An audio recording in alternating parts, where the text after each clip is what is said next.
Welcome everybody, and thank you for joining us for this illustrated talk about the diversionary landing and combat by the 6th Colonial Infantry Regiment of the French Expeditionary Corps on the 25th of April, 1915.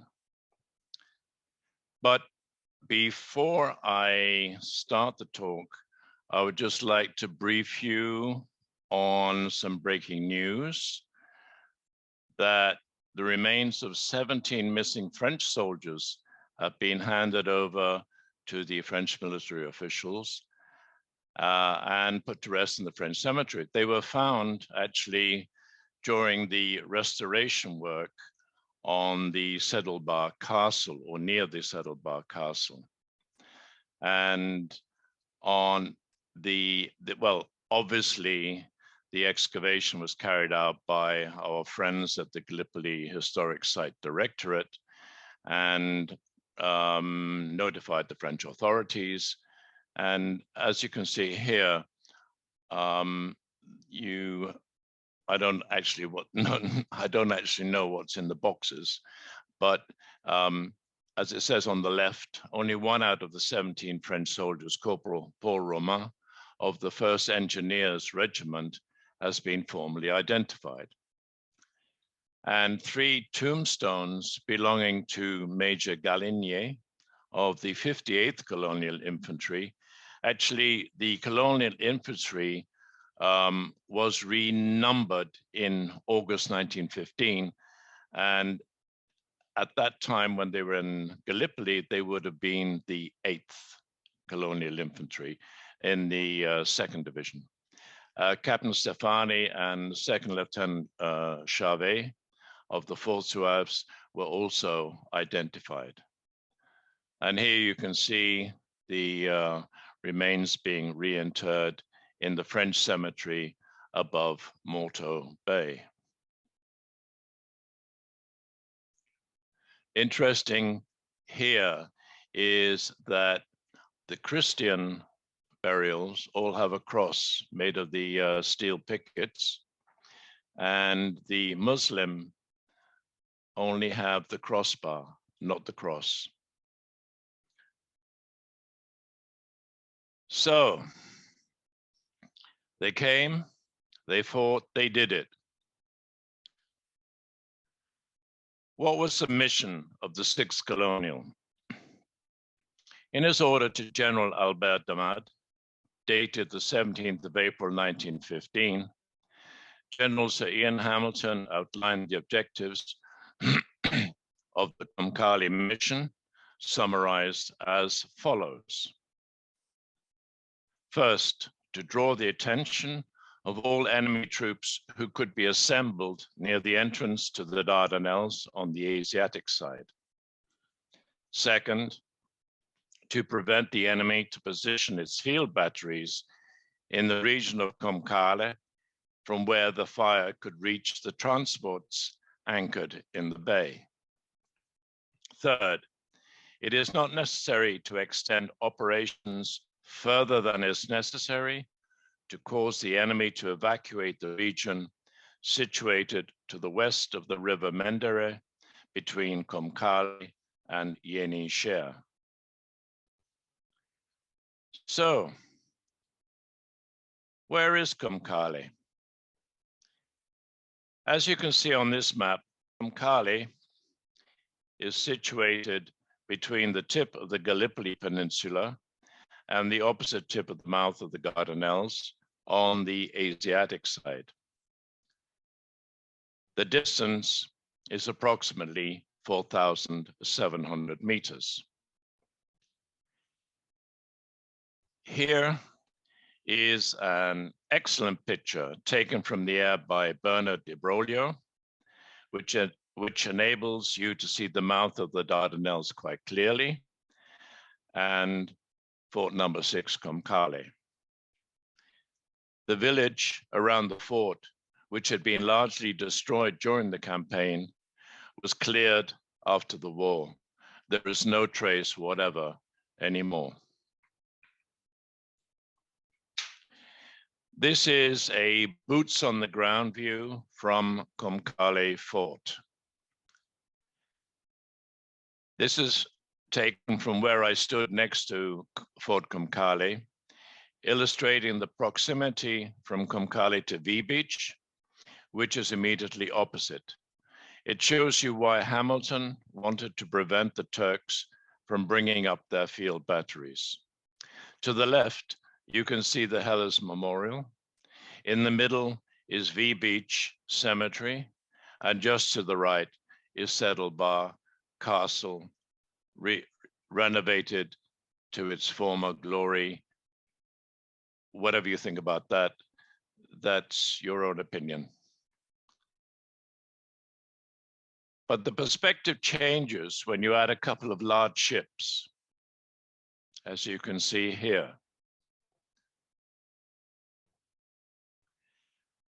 To show you the other target that the 6th Colonial were to take, here is a picture taken in Fort Orkania.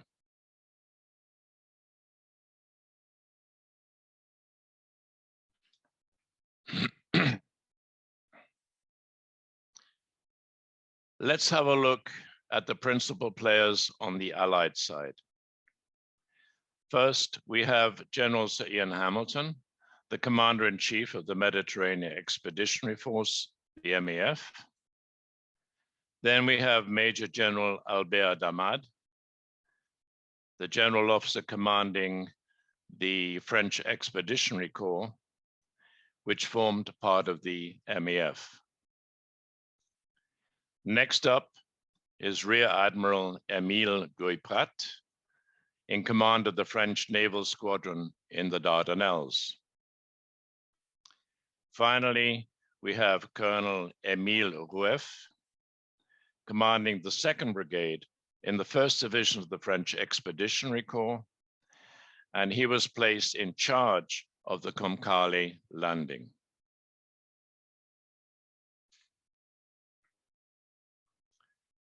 The 6th Colonial Regiment was tasked with the mission.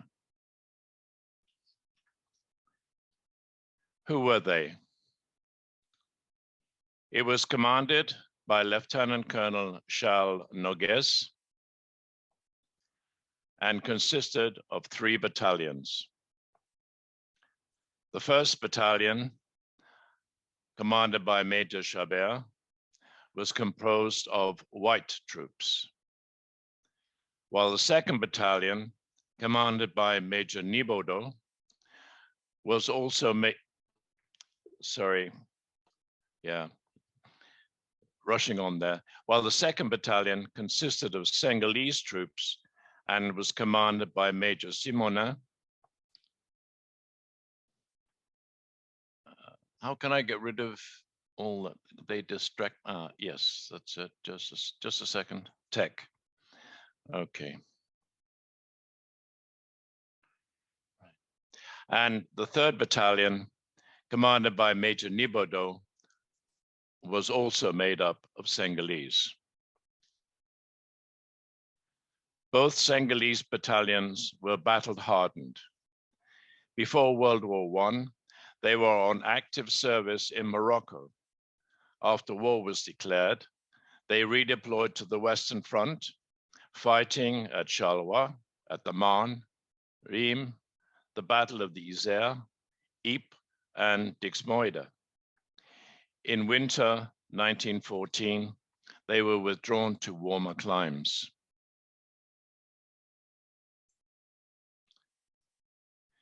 So let's have a look at the principal players on the Ottoman side defending Kum Kale. First, we have Marshal Liman von Sanders Pasha, the general officer commanding the Ottoman Fifth Army. Then we have Major General Erich Weber Pasha, the general officer commanding the 15th Corps of the Ottoman Fifth Army. He is followed by yet another German senior officer, Colonel August Nicolai, the officer commanding the 3rd Division in the 15th Corps, and responsible for the Kum Kale, Yenisher, and the sector right down to Yenikoi. And finally, we have Colonel Refet Bey, who commanded the 11th Division in the 15th Corps. He was responsible for all below the Yenikö sector. Unfortunately, I could not find a photograph of him.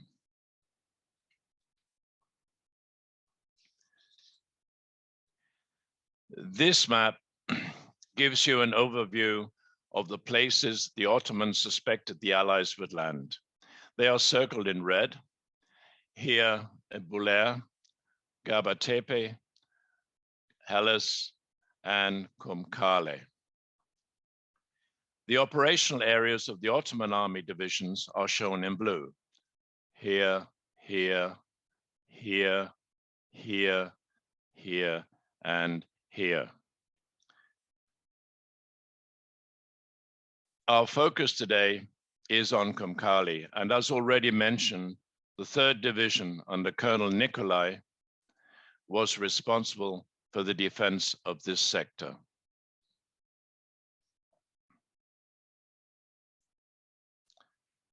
Why so many Germans? Indeed, why so many Germans? To find out the answer to this question, I recommend that you read Victory at Gallipoli 1915, the German-Ottoman military alliance in the First World War, by Gallipoli member Klaus Wolff. The Gallipoli Association also sponsored publication of this book in 2020. Margaret informs me that you can now buy it from the Naval and Military Press for $8.99. The Ottoman, excuse me, the Ottoman 3rd Division. Let's look at the Ottoman 3rd Division, which was to confront the French 6th Colonial Regiment.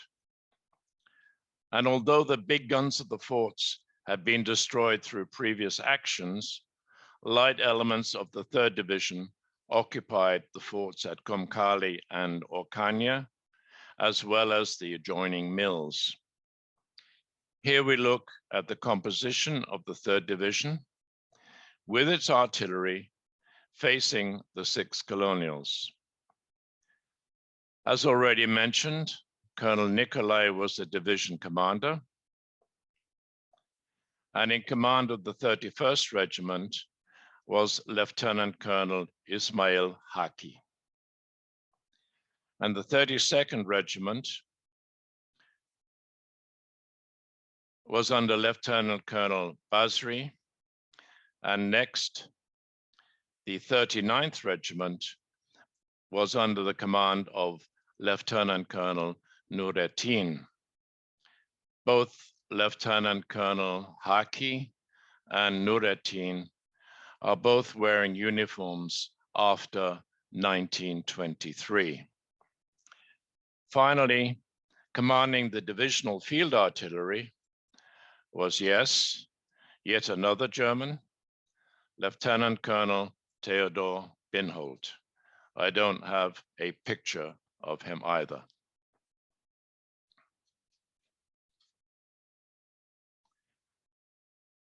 The Kum Kale defense sector. What you're looking at is an extract from a German map. Apart from the forces outlined in the previous slide, the following artillery units were positioned at Intepe. First, 2 batteries of 12-centimeter guns, 8 in total, which could change position. 2 batteries of mobile 15-centimeter howitzers, again, another 8. All positioned within a range of 5,000 meters from Kum Kale.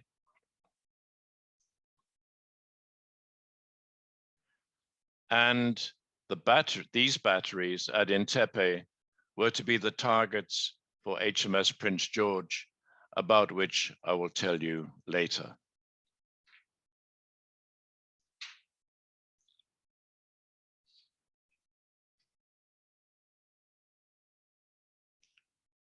Oops. tech. It's not the tech's fault, it's my fault.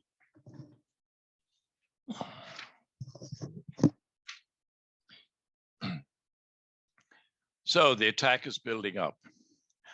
On the 17th of April, the order for the Kum Kale operation was issued by General Hamilton to General Damad. 4 days later, the transport vessels Savoie, Van Long, Carthage, and Charleroi leave anchorage at Skyros for Mudros. The day before the landing, on a beach south of Mudros, there is a landing exercise for all units taking part in the Kum Kale attack. The last unit to set foot on the beach did that at 11:20, and at 7 o'clock in the evening, General Damad went on board the battleship Iredale.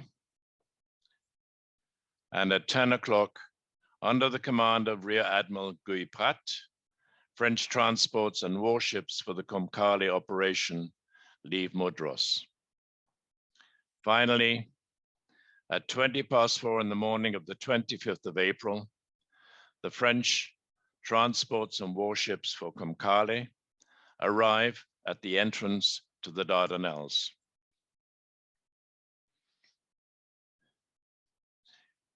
This is my idea of where the probable practice landing area was. 3 hours they took, and one report that I read indicated that not all the officers took part. And don't forget, calm waters. Here is a lineup of the warships going clockwise. We have the Iredale, which is Admiral Guy Prat's flagship and has General Damad on board. The Henri IV, the Jeanne d'Arc, the La Touche-Treville, which joined later coming up from Syria, the Askol of the Imperial Russian Navy, and no, I am not going to mention Woodbines. The HMS Prince George, which was on loan from the Royal Navy due to the French losses in the naval battle on the 18th of March. And finally, we have the auxiliary cruiser Savoie, which was a transatlantic liner before the war.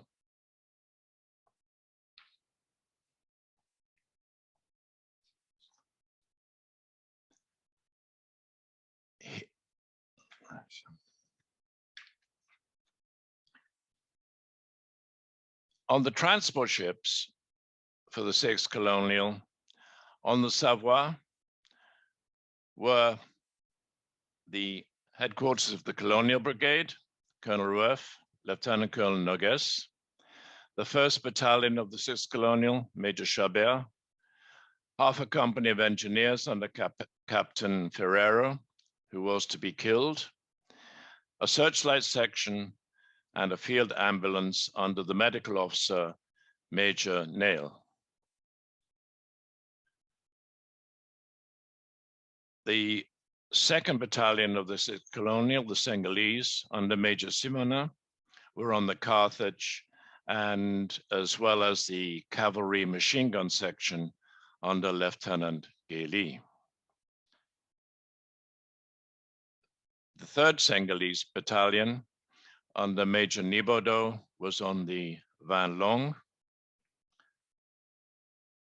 On the Theodore Mant was Captain Reich and his battery of 75mm guns, 4 in total.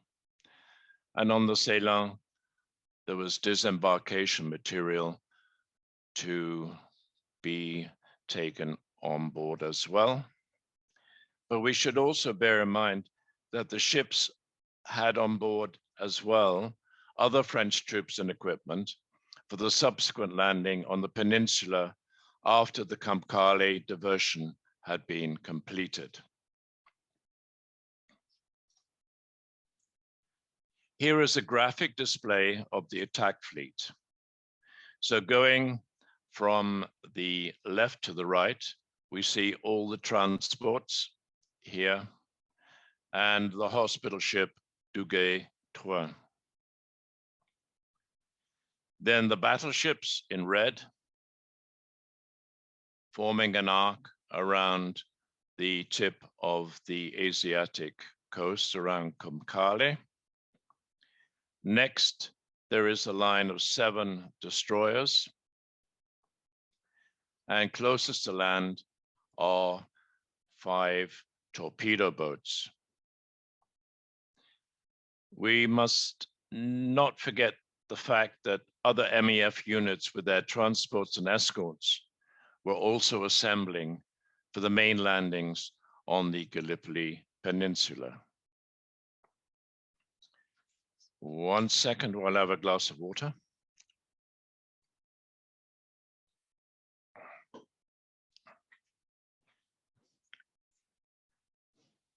Continuing the timeline, now that the attacking force is assembled. Sunday, the 25th of April, we have a report from Lieutenant Commander Alexander Robert Hammack, Royal Navy, on board HMS Prince George. He wrote,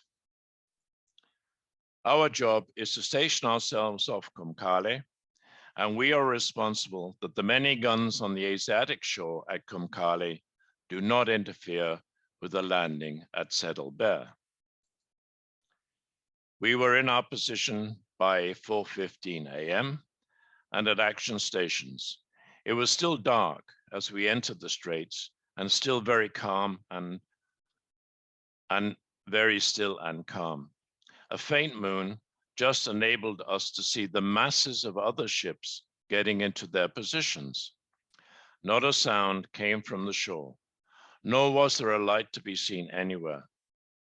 We determined to give the batteries for which we were responsible a greeting as soon as it was light enough to see them. This was at 5:07, when we opened up with several salvos of 6-inch. About the same time, the covering ships of the French squadron opened up a tremendous fire on every known battery, trench, and redoubt. Then the order to begin the landing was given, not by Hammack, but by Guiprat. The strong current caused severe delay. At 10:15, the cutters from the Van Long, towed by Lieutenant Danilov and sailors from the Askold, are first to land with 2 companies of Major Nibodo's 3rd Battalion. They head for the damaged jetty instead of the embankment and come under fire from MGs in a windmill and also artillery fire from Intepe. And at 11:15, the village of Kum Kale is occupied. So you can see from that the first person on shore was a Russian and not a Frenchman.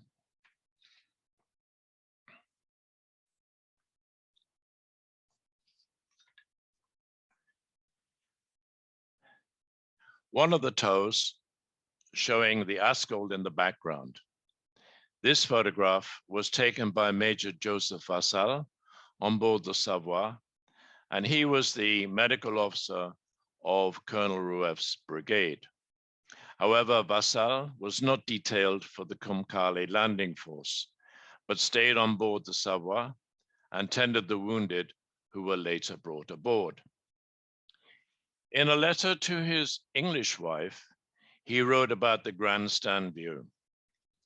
Except for our artillerymen who remain near their guns, and the mechanics and stokers who are doubtless engaged in a heavy task in the engine room, the rest of the men, sailors, fusiliers of the ordnance department, men from the kitchens, all the soldiers who have not gone ashore, are blocking up the passages, the decks, and the bridges to obtain a good view of the spectacle in front of us. And he went on to say, I am astonished to observe that every spectator has his own field glasses. From where did they all come? They are of every kind of model and form. Then it occurred to me that many had been lent by sailors of the Savoie, who had picked them up on deck chairs during the long crossings to and from America.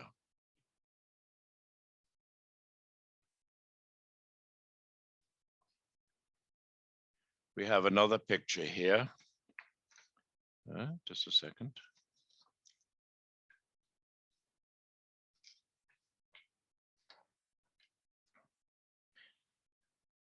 This one of the tows leaving what I believe is the Savoie here was taken by a Lieutenant Henri Feuille, who was on board the transport Ceylan.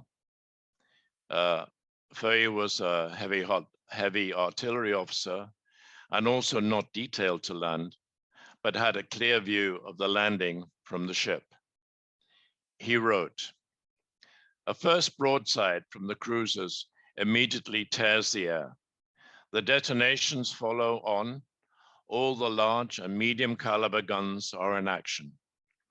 It is a heavy but methodical bombardment, each unit firing on a predetermined sector. The castle fortress of Asia and the houses of Kum Kale soon disappear in the smoke and dust raised by the shell bursts. Walls are collapsing, houses are burning amidst the crash of high explosives. The Russian cruiser Askold and the auxiliary cruisers Savoie and Provence are also firing their guns. The air vibrates, the earth is on fire. Every inch of Kum Kale or Yenisher is shrouded in smoke or ravaged by fire. The Turks respond feebly from the batteries at Intepe and Orkanya. The fortress of Kum Kale seems to have been destroyed. One of its guns, thrown from its mounting, stands upright on the breach and threatens the sky with its now harmless volley. The towed boats move laboriously to the beach, near the ruined wharf that we can distinguish from the ships. Machine gun and brisk rifle fire greet the troops who suffer significant casualties. When Major Nibaudot and his two companies, commanded by Captain Lejeune and Captain Blanchard, have landed, the Simonin battalion was next up. The bugles sounded the charge, and with fixed bayonets, our men burst into the tangle of smoking rubble of the village, while the Turkish machine guns continued to mow us down.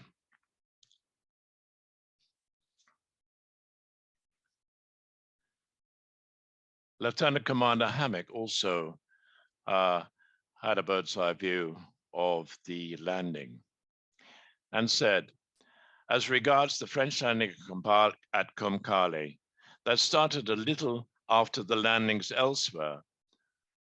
The men, Senegalese mostly, were put ashore in open boats, towed by small torpedo boats.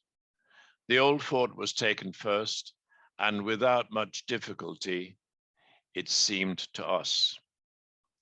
The local bone orchard, the cemetery, seemed to be the tough spot.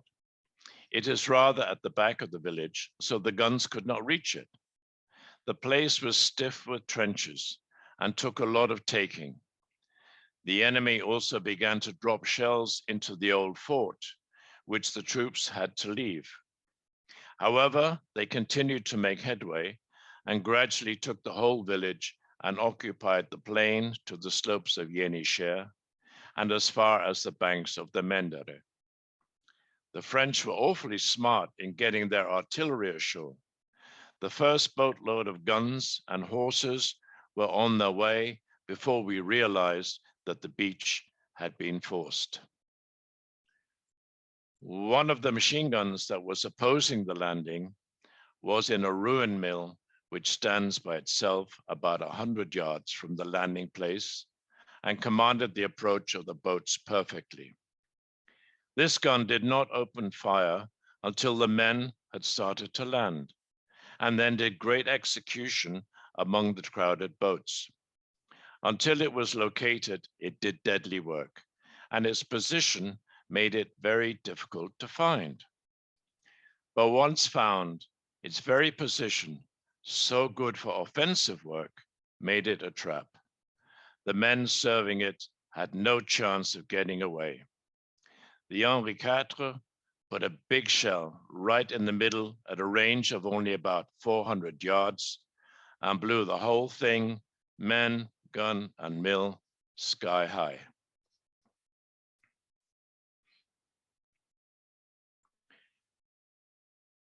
This picture was probably taken after World War I, but it is very dramatic, showing the destruction of the fort and the village. The damaged jetty is not depicted, but the landing point for Major Nibodeau's battalion is most probably here. As I mentioned before, there is absolutely no trace of this village anymore.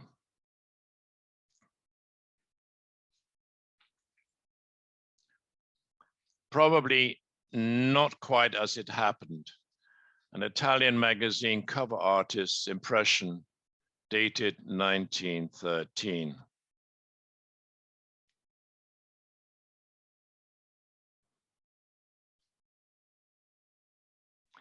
At least the color of the Senegalese hats is the right one. And it was in La Tribuna Illustrata in 1915. So let's go on. Look at a timeline again. Sunday, the 25th of April, 1915. The second wave of the 6th Colonial begins to land at 1200. Then at 1530, the battery of 75s landed.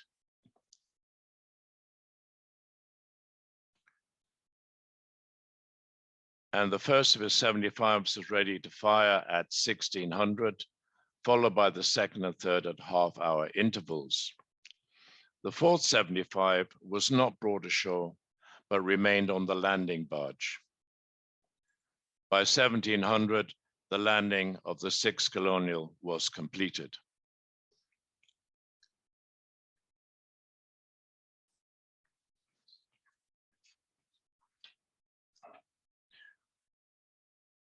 While the regiment is still engaged in landing, the 1st, 2nd, and 8th companies are sent to take Fort Okanya. However, on exiting the village, these forces come under heavy and accurate fire from Turkish infantrymen entrenched in the cemetery of Kum Kale, a dominant position in the landscape that forms a redoubt, and suffer considerable casualties. The 3rd and 9th companies are sent to attack the cemetery, but the 3rd company, whose movement is impeded by low marshy ground and the course of the river Mendere, is stopped almost immediately. As night falls, after an aircraft pilot signaled the arrival of strong enemy columns at Yenisher, the advance is called off.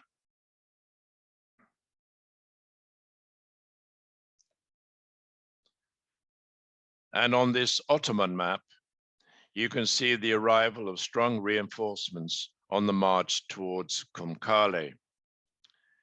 They are from the 31st Regiment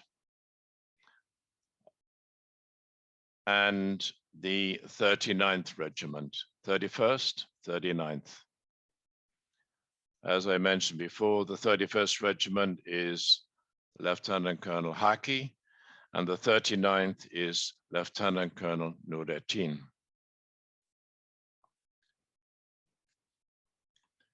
The cemetery at Kum Kale is a dominant feature.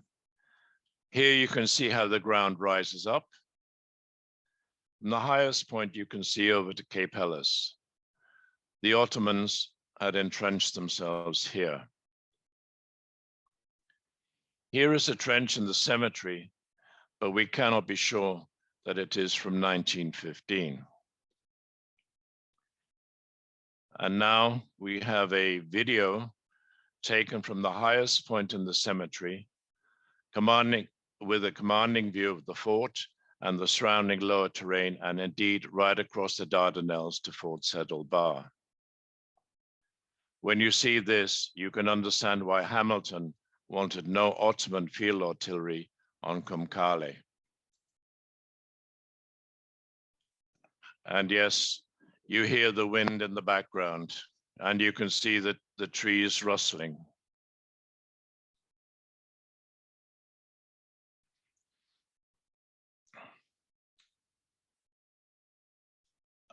As we all know, battle maps can be very complicated.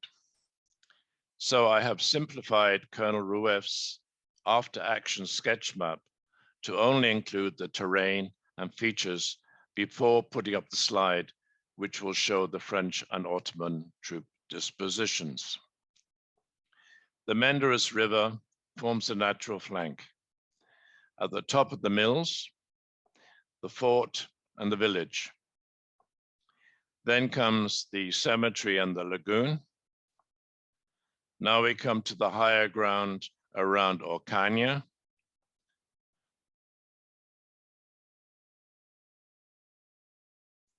And we have Yenish here at the bottom.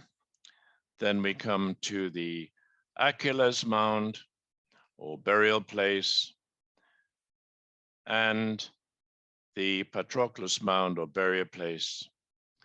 And you might well ask, why is Patroclus outlined in red? Could that figure on the top be the resurrection of Patroclus? No, of course not.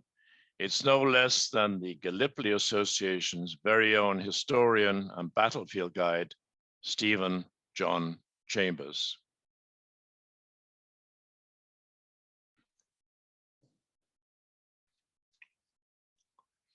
So before we put in the final disposition of the troops of both sides, I'd just like to show you the command posts and the artillery positions.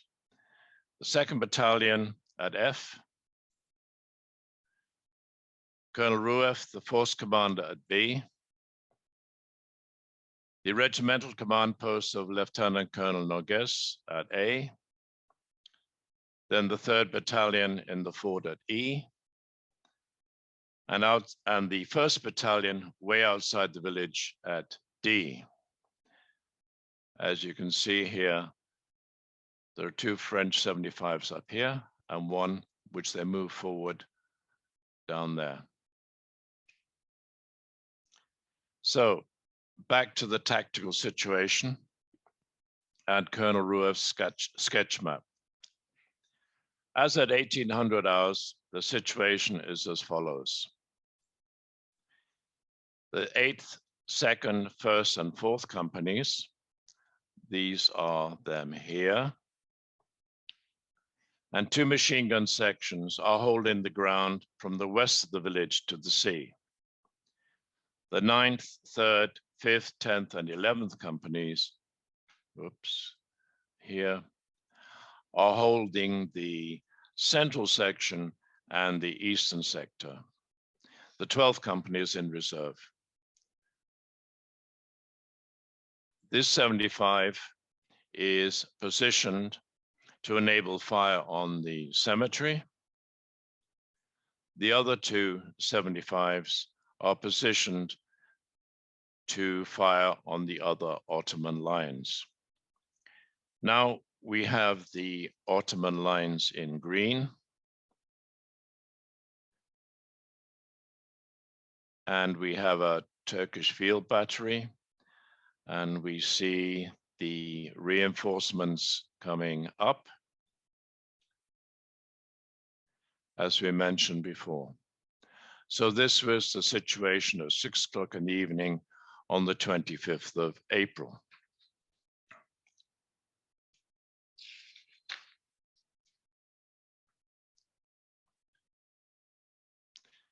The background on the next two slides is the handwritten after-action report by Colonel Rueff. You can see his name here, Rapport du Colonel Rueff.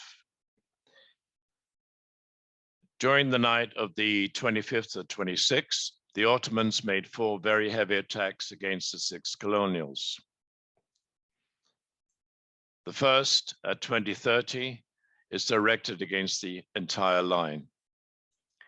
There are at least 3 Turkish battalions facing the French 3rd Battalion. This enemy regiment is stopped 100 meters short of the trench by barbed wire defense works, the réseau brun, which is barbed wire which can be pulled out like a concertina. And a second attack is beaten back at 2200.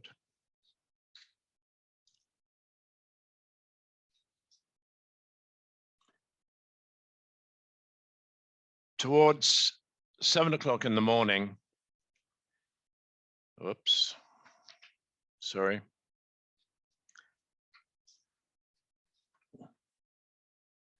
the attacks are repeated twice, at 1 o'clock in the morning and at daybreak, preceded by artillery salvos that have no effect.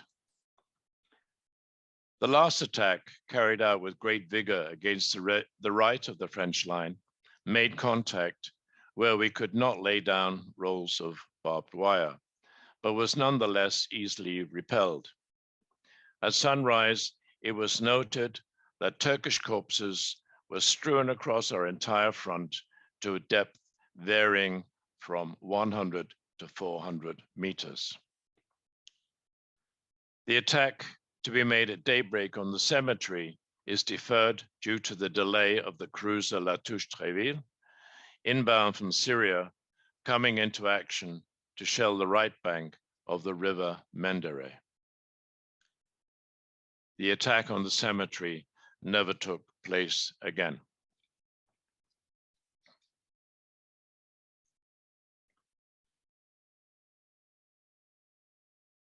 Towards 7 o'clock in the morning, the enemy occupying the cemetery signaled its intention to surrender by waving white handkerchiefs, but as they did not lay down their arms, French troops continued to fire.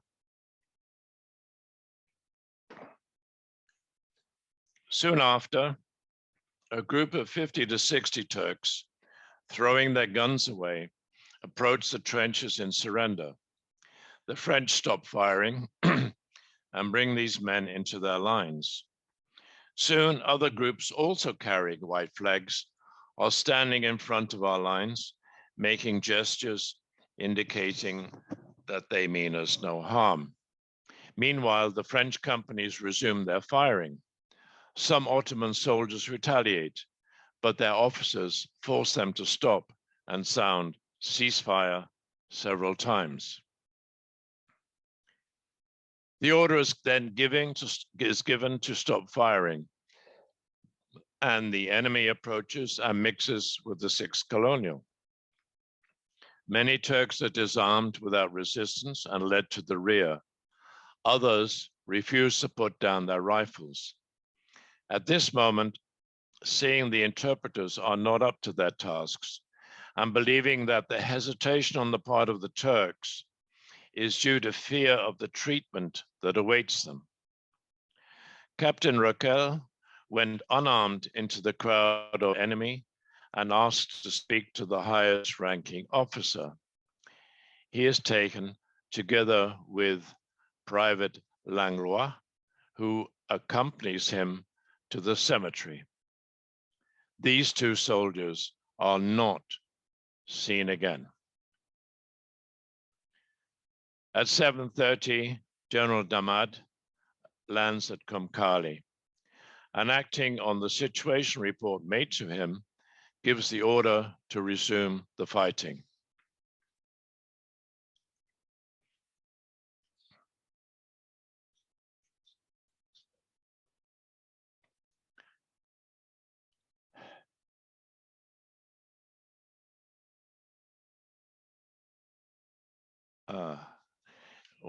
I'm going too fast for my own good. Sorry about that. In this confusion, an enemy party seizes 2 machine guns and regains the cemetery. Another group infiltrates the village and barricades itself in the houses.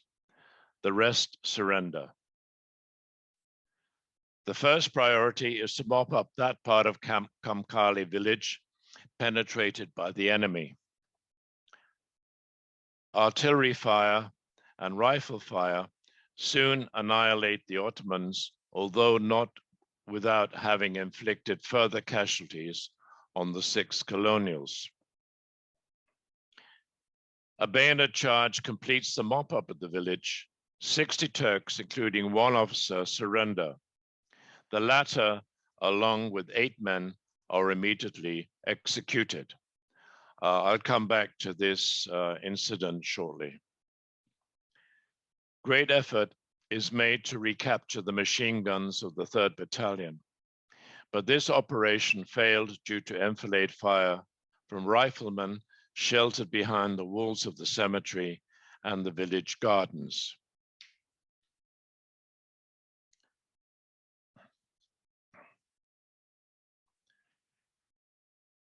Summary execution. During the fighting to clear the village, Captain Ferrero was killed and his lieutenant Lefort, both from the engineers, was allegedly beaten and then killed. After the village had been cleared, the following incident is recorded in the Expeditionary Corps War Diary. 60 Ottoman soldiers, including 1 officer, surrender. The latter, along with 8 men, are immediately shot. Colonel Rueff's report does not mention this incident at all, and the war diary does not elaborate any further. The only other reference I found to this incident was in Major Vasal's uncensored letters from the Dardanelles. He wrote, during the recapture of the village, a captain and 8 men were taken prisoners. This officer, who was a German, spoke French quite well. He was asked what had become of Lieutenant Lefort. It was generally believed that he had been tortured and hanged. Colonel Nogues questioned the prisoners one after the other. No one could give any information about him. Several said it was no use looking for him. A German prisoner was fastened to a stake. His life was promised him if he would say what had become of our comrade. After a short time, he was delivered over to a platoon for execution. The 6 colonials, who had suffered much in this new affair in the village, and who believed their adversaries were acting in bad faith, excitedly surrounded the prisoners. Already shining blades were flashing from their scabbards. Some of the Senegalese stamped with their feet and gesticulated furiously. Stray shots were let fly. At this critical moment, Colonel Nogues used his great authority over the native troops to calm them. For all that, they demanded immediate execution, a course in full accord and with all the laws of war, after sentence delivered. This incident requires much more research.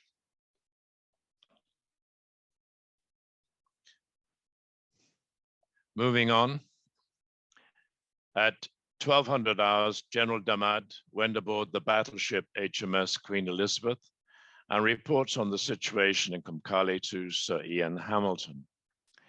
The Commander-in-Chief considers that the mission of the French detachment has been accomplished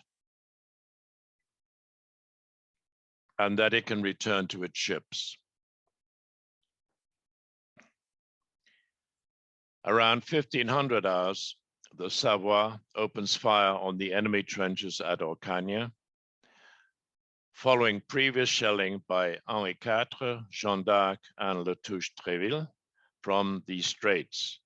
Then the 75s fire higher explosives on these same trenches. Ottomans in battalion strength retreat under these barrages, half hastily inland, others surrender to Major Chabert's battalion, and about 400 are captured. General Damad, now back on board Iredale, sends the order to Colonel Rueff at 5 p.m. to set the withdrawal in motion. This is to begin at nightfall and to be completed by dawn on the 27th of April.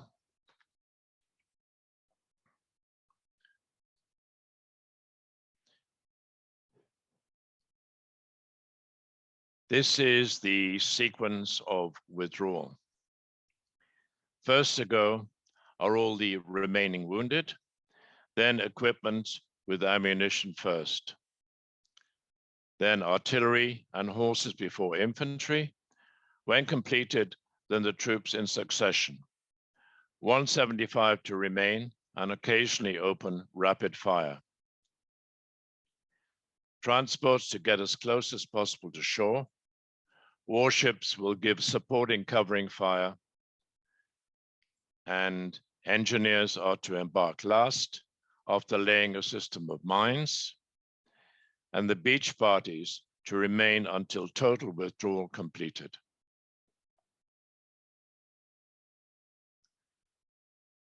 Under cover of darkness, the setup for the withdrawal called for a fallback trench to be held until all were behind it. 175 would continue firing. There is an intermediate fallback line here, and two more final ones here and here. All troops to withdraw to the northwest corner of the fort, as here, and the embankment, which is around here, where the ships or the boats will be waiting, there and there. By dawn, all the French were gone. They did it.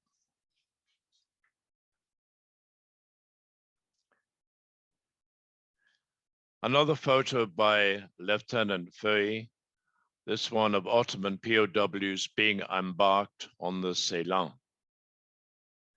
As I mentioned before, all the troops, POWs, artillery, horses, and equipment were safely on board the transports by dawn on the 27th of April. So that was Kum Kale in principle. But what happened to the 6th Colonial afterwards? They were due for a brief rest, but the situation at Helles required that they land there. They land on Thursday, the 29th of April, and go into reserve behind the 4th Colonial. They continue in the fighting at Gallipoli until they are withdrawn in December 1915. In August 1915, the regiment was renamed the 56th Colonial. And as the 56th Colonial, they went on to serve in the Salonika campaign.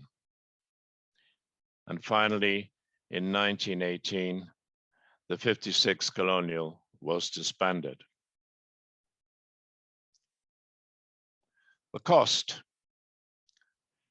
The cost of the Kum Kale diversion. French. Officers, 6 killed, 11 wounded, including the regimental commanding officer, Lieutenant Colonel Nogues, and 4 officers missing. Men, 170 killed, 471 wounded, and 125 missing. Total casualties, 787. Ottoman must number several thousand dead and wounded. Around 600 POWs were taken. Well, ladies and gentlemen, thank you very much for your kind attention. I close now with a sunset picture from Fort Arcania, taken in October 2019. And you may or not be able to discern a figure here, and that is none other than Stephen John Chambers. Thank you very much indeed again for your kind attention.